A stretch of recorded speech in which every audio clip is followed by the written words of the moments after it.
அப்போ அந்த அல்லாஹ்வுடைய ஏற்பாட்டின் பிரகாரம் காபீலுக்கு லுபூதாவையும் ஹாபீலுக்கு இக்ரீமாவையும் கல்யாணம் பண்ணி கொடுக்கணும். இதுதான் அல்லாஹ்வுடைய ஏற்பாடு.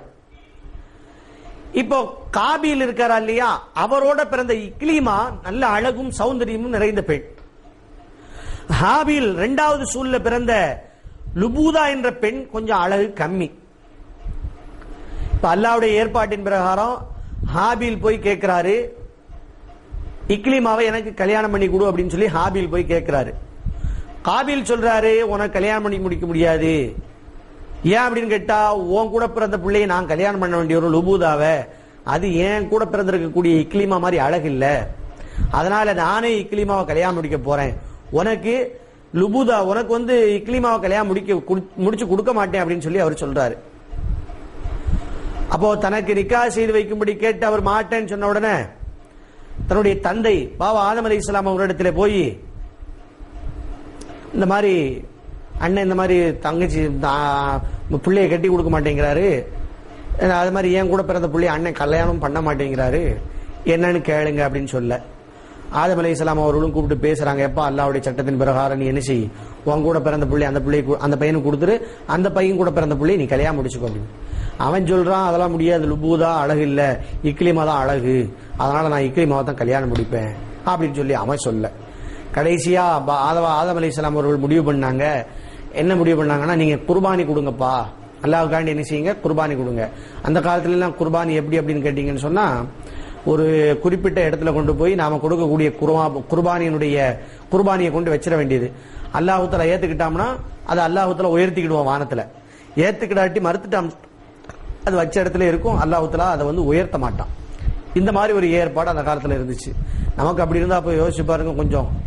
அதாவது எல்லா ஆட்டையும் ஒரு மைதானத்தில் கொண்டு விடுறது, இல்ல நம்ம குர்பானுடைய பிராணிகள் எல்லாம் கொண்டு போய் மைதானத்தில் வைக்கிறது. யாருடைய இதை ஏத்துக்கிட்டானோ அல்ல அதை தூக்கிட்டு போயிடுவான். மிச்சத்தை விட்டுருவோம் சொன்னா கொஞ்சம் யோசிச்சு பாருங்க எவ்வளவு கஷ்டமா போயிடும். கொண்டு போன பிராணிகளுடைய உரிமையாளர்கள்லாம் சந்தோஷப்படலாம், நம்முடைய குர்பானி ஏற்றுக்கொள்ளப்பட்டது அப்படின்னு சொல்லி. அப்போ விட்டுட்டா அந்த உரிமையாளர்கள்லாம் எவ்வளவு மனசு வருத்தமாயிரு, ஏன் அல்லாஹ் நம்மளுடைய குர்பானி பிராணியை ஏத்துக்கிடலங்கிற அந்த கவலை வந்துருமா இல்லையா?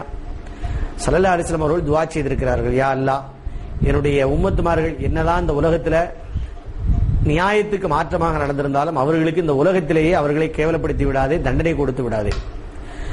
யார் இந்த குர்பானி பிராணியை கொண்டு விட்டு அல்லாஹ் ஏத்துக்கிடலையோ அவனுக்கு கேவலமா இல்லையா? ரசூல் அந்த மாதிரி துஆ செஞ்சதுனாலதான் அல்லாஹ் தஆலா இந்த மாதிரி அந்த ஏற்பாடெல்லாம் நம்மளுக்கு இல்லாம நீங்க கொடுங்க, நான் ஏத்துக்கிட்டேன். அதனாலதான் நான் முதல்ல ஓதிய ஆயத்துல யனாலல்லாஹு லுஹுமுஹா வலா திமாவுஹா வலாக்கின் யனாலுஹு தக்வா, நீங்க கொடுக்கிற அந்த பிராணியோ அல்லது அதனுடைய மாமிசமோ அதனுடைய ரத்தமோ எனக்கு வர்றதில்லை, உங்களுடைய மனதிலே வைத்திருக்கக்கூடிய என்னை பற்றிய கண்ணியும் என்னுடைய அச்சமும் தான் என்னை வந்தடைகிறது என்று அல்லாஹ் சுப்ஹானஹு வ தஆலா குர்ஆனுடைய ஆயத்தின் மூலமாக கட்டளையிட்டுட்டான். அப்போ அந்த மாதிரிலாம் அல்லாஹ் நம்மளுக்கு சங்கடம் கொடுக்கல, அதுக்காண்டி அல்லாஹ்வுக்கு நிறைய நம்ம நன்றி செலுத்தணும், இந்த குர்பானினுடைய அமலையும் நாம செய்யணும். சரி வாங்க, இப்போ ஹாபில் காபில் ரெண்டு பேரும் என்ன செய்யறாங்க, கொண்டு போய் தங்களுடைய குர்பானியை வைக்கிறார்கள்.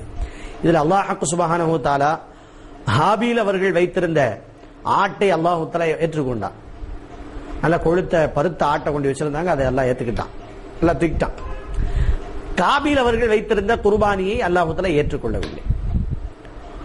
இப்போ காபிலுடைய குர்பானியை இறைவனை மறுத்ததுனால அவனுக்கு கோபம் வந்துருச்சு காபிலை. உடனே என்ன செஞ்சான், ஹாபிலை கொன்று விட்டான். இது நடந்த ஒரு வரலாறு. இப்ப நாம இதுல என்ன பார்க்க வேண்டியது அப்படின்னு கேட்டா, பாபா ஆதம் அலைஹிஸ்ஸலாம் அவருடைய காலத்திலிருந்து இந்த குர்பானியுடைய அமலை அல்லாஹ் தஆலா வைத்திருக்கிறார். அப்ப பாரம்பரியமிக்க இந்த பழக்க வழக்கத்தை நாம் விடக்கூடாது. இந்த குர்பானியை நம்ம மீது கடமையாக இருக்கக்கூடிய குர்பானியை விடக்கூடாது. ஒரு மனிதனுடைய குர்பானி ஏற்றுக்கொள்ளப்பட்டால் அதை பற்றி ஹதீஸிலே வருகிறது, எந்த மனிதன் மன நிறைவோடு நன்மையை நாடி குர்பானி கொடுக்கிறானோ அவனுக்கு அதை நரகத்தை விட்டும் தடையாக அமையும். அப்போ நரகத்துக்கு இவனை போக விடாது, தடைக்கல்லாக அது நின்றுக்கிடும். அப்ப எங்க நரகத்துக்கு போயிட்டு எங்க போயிருவோம், சொர்க்கத்துக்கு போயிருவோம். நபி ஸல்லல்லாஹு அலைஹி வஸல்லம் அவர்கள் சொன்னார்கள், அறிந்து கொள்ளுங்கள், நிச்சயமாக குர்பானி அது உடையவனை மறுமையின் எல்லா தீங்குகளை விட்டும் அது பாதுகாக்கும் என்று கண்மணி நாயகம் ஸல்லல்லாஹு அலைஹி வஸல்லம் அவர்கள் நமக்கு சொல்லி தந்திருக்கிறார்கள்.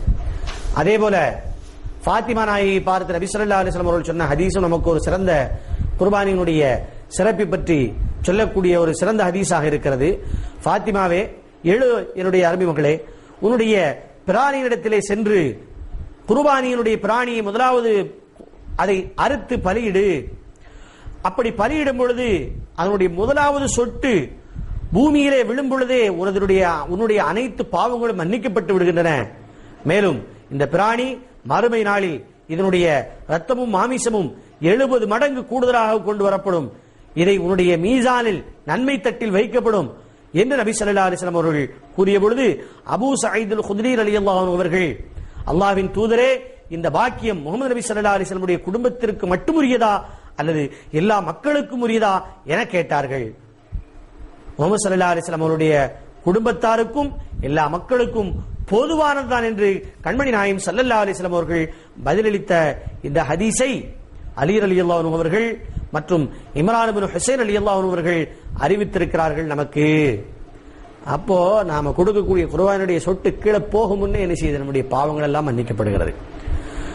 நபி தாவூத் அலைஹிஸ்ஸலாம் அவர்கள் அல்லாஹ்விடத்திலே, இறைவா, குர்பானி கொடுக்கும் முஹம்மது நபி ஸல்லல்லாஹு அலைஹி வஸல்லம் உம்மத்துக்கு நீ வழங்கும் நன்மை என்ன என்று கேட்ட சமயத்திலே அல்லாஹ் சொன்னா, குர்பானி பிராணியுடைய உடலில் உள்ள ஒவ்வொரு முடிக்கும் பகரமாக 10 நன்மைகளை அவர்களுக்கு வழங்கி 10 பாவங்களை மன்னிப்பேன் என்று அல்லாஹ் சொன்னதாக முஹைதீன் அப்துல் காதிர் ஜிலானி ரஹ்மத்துல்லாஹி அலைஹி அவர்கள் தங்களுடைய குனியத்துத் தாலிபின் என்ற கிதாபிலே நமக்கு சொல்லி தந்திருக்கிறார்கள்.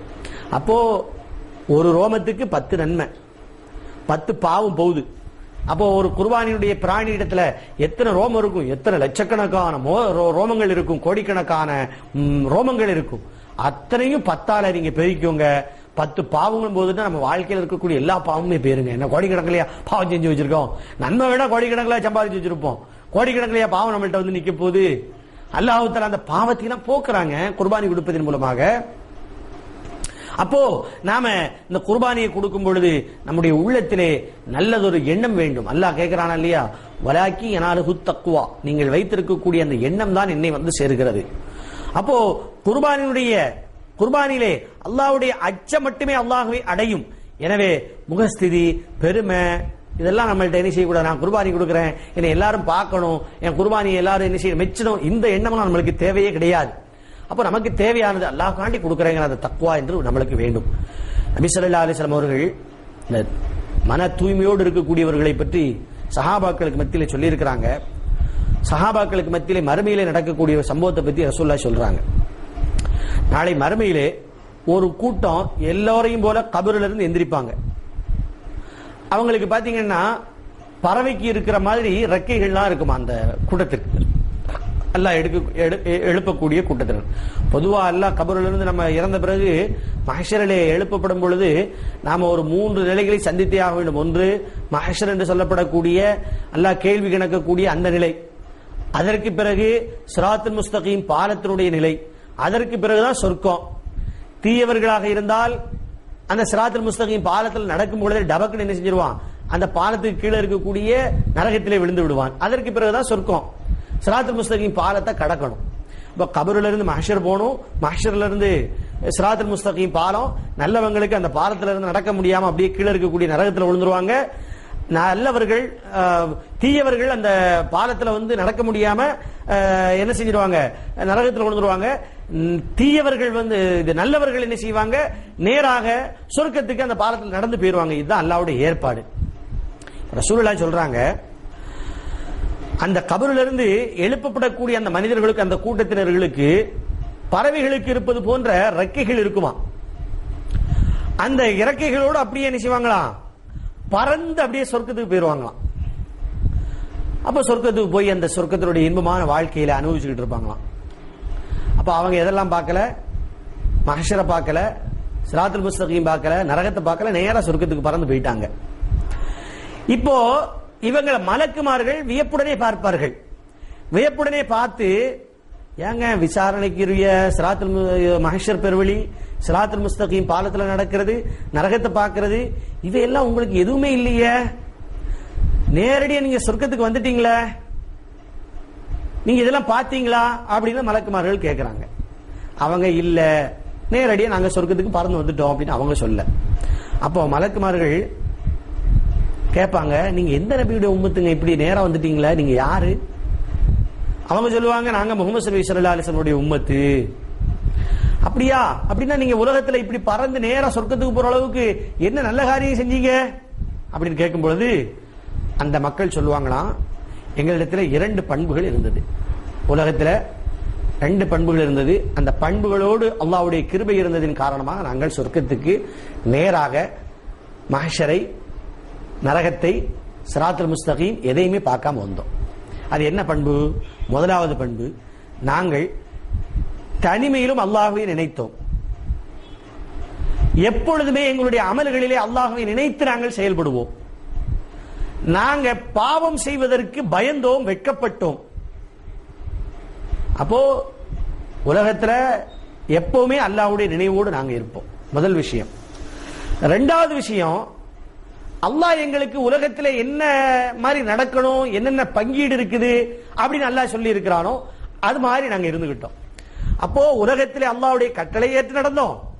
அதே மாதிரி அல்லாஹ்வுடைய எண்ணமும் எங்களிடத்திலே இருந்தது. நாங்க எது செஞ்சாலும் அல்லாஹ்வுக்காண்டி செஞ்சோம். பாருங்க, அல்லாஹ்வுக்காண்டி செஞ்சோம்ங்கிற அந்த தனிமையில் இருந்தாலும் சரி, அல்லது பிறர் பார்க்கக்கூடிய சூழ்நிலை இருந்தாலும் சரி, எல்லா நிலையிலும் அல்லாஹ்வை பார்க்கிறோம், அல்லாஹ்வுடைய எண்ணத்தோடு இருக்கிறோம் என்ற அந்த உணர்வோடு அவர்கள் இருந்ததின் காரணமாக நேரடியாக சொர்க்கத்தை அவர்கள் அடைந்திருக்கிறார்கள் என்று சொன்னால் அது எவ்வளவு பெரிய ஒரு நன்மையான காரியம். நாமளும் இந்த குர்பானியை யா அல்லாஹ் உனக்காக வேண்டி தான் நான் கொடுக்கிறேன், உனக்காக வேண்டி தான் செய்யறேங்கிற அந்த எண்ணத்தை கொண்டு வந்துட்டு சொன்னா நேரடியான சொர்க்கத்திற்குரியவர்களாக நாம மாறுவோமா இல்லையா? கண்ணியத்திற்குரியவர்களே, அப்ப நாம இந்த எண்ணத்தை சரி செய்து நம்முடைய குர்பானியை கொடுக்க வேண்டும்.